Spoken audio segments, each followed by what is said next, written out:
আসসালামু আলাইকুম ওয়া রাহমাতুল্লাহি ওয়া বারাকাতুহু।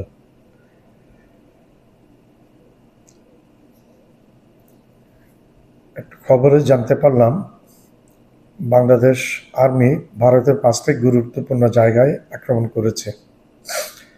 এখনো সেটা বিস্তারিত পাই নাই। পাইলে পরবর্তী ইয়াতে এটা জানানো হবে। ভারত এবার শরণাপন্ন হলো নতুন মার্কিন প্রেসিডেন্ট ট্রাম্পের কাছে। বর্তমানে ভারত হলো পৃথিবীর মধ্যে সবচেয়ে চরম সাম্প্রদায়িক একটি দেশ। ১ নম্বরের সাম্প্রদায়িক একটি দেশ ভারত বর্তমানে পৃথিবীতে। এর মতো এত বড় সাম্প্রদায়িক দেশ নাই। এই দেশটার এখন নেতৃত্ব দিচ্ছে কট্টর ইসলাম বিরোধী Narendra Modi, fascist.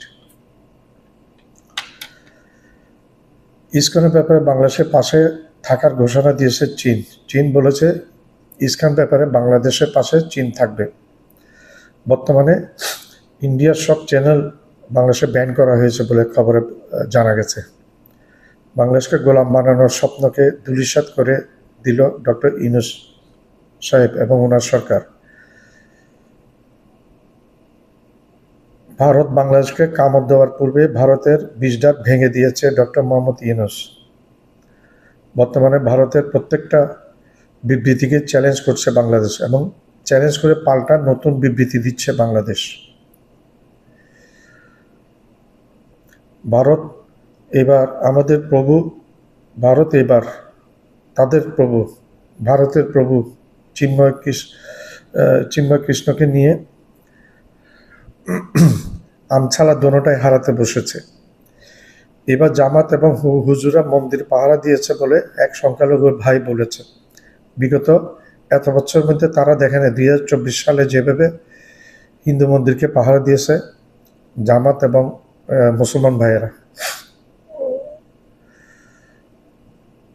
Voice of America Bharat সবসময় বলে আসতেছে, শেখ হাসিনা পতনের পরে ভারত বলে আসতেছে বারবার যে বাংলাদেশে একটাই সাম্প্রদায়িক সংখ্যালঘুদেরকে চরম অত্যাচার করছে।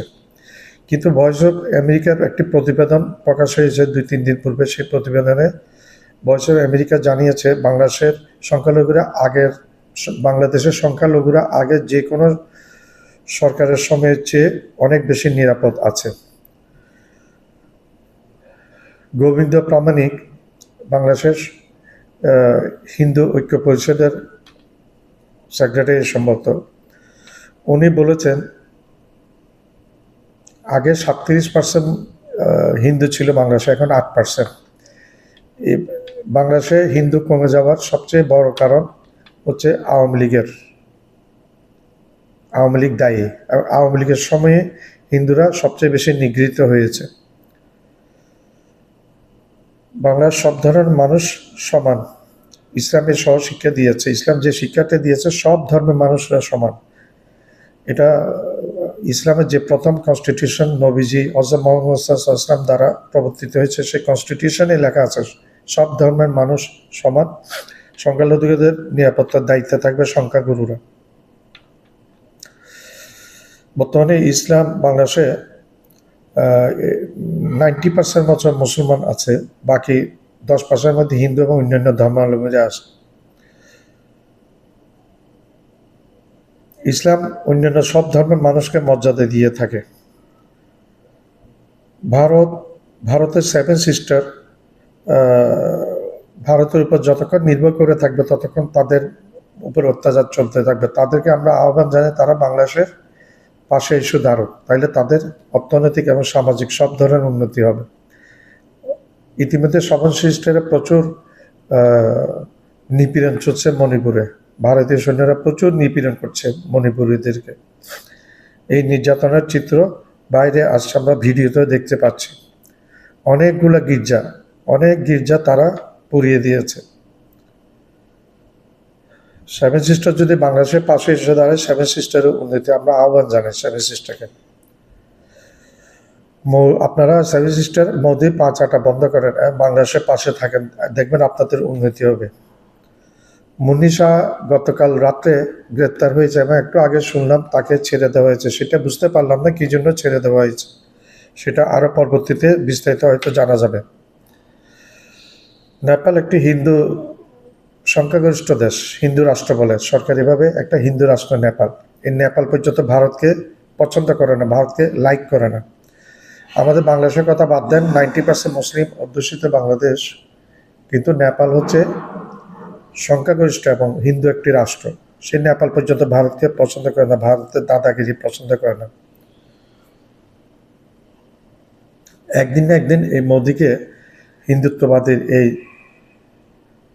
পরাকাষ্ঠা দেখানোর যে চরম ফ্যাসিস্ট হওয়ার জন্য কাঠগড়ে উঠতে হবে। শেখ হাসিনা যেভাবে উঠছে মোদিকে একদিন কাঠগড়ে উঠতে হবে, আজীবন কেউ ক্ষমতায় থাকে না।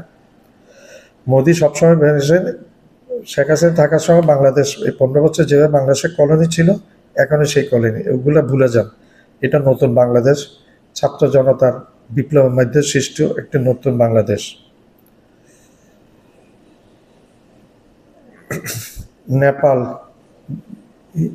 ভারতের বিপক্ষে চলে গেছে, শ্রীলঙ্কা ভারতের বিপক্ষে চলে গেছে, নেপালে মাওবাদী চিনপতি একজন নেতা চলে এসছে ক্ষমতায়। শ্রীলঙ্কা তো চীনপন্থী নেতা ক্ষমতায় আছে। মালদ্বীপ চরম ভারত বিরোধী, ভারতের বিপক্ষে চলে গেছে।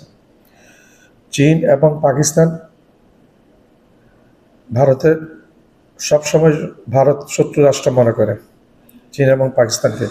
সিকিম ভারতের বিপক্ষে। একটা দেশ ছিল, সেটা হচ্ছে বাংলাদেশ, সেটাকেও মোদি অত্যাচার করে সেই দেশকে এখন ভারত বিরোধী বানিয়ে ফেলেছে। ভারত বিরোধী মনোভাব বাংলাদেশের মানুষের মধ্যে আসার একমাত্র কারণ নরেন্দ্র মোদীর ফ্যাসিজম, নরেন্দ্র মোদীর ডিকটেটরশিপ, নরেন্দ্র মোদীর চরম মুসলিম বিদ্বেষী এবং বিজেপির মুসলিম বিদ্বেষী তার কারণে।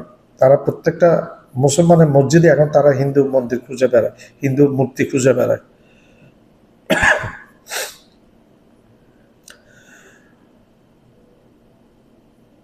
বাংলাদেশ ভারতের যে সংখ্যালঘু মুসলিমদেরকে যেভাবে কাশ্মীরে নির্যাতন করছে সেইটার বিচার বাংলাদেশ চাই, এবং হায়দ্রাবাদে যেভাবে আগে মুসলিম নিধন করেছে সেগুলোর বিচার বাংলাদেশ চাই। সারা বাংলাদেশ, সারা ভারতে যে মুসলিম নিধন হচ্ছে, যে মুসলিমদের অত্যাচার করছে, সেটার বিচার বাংলাদেশ চাই।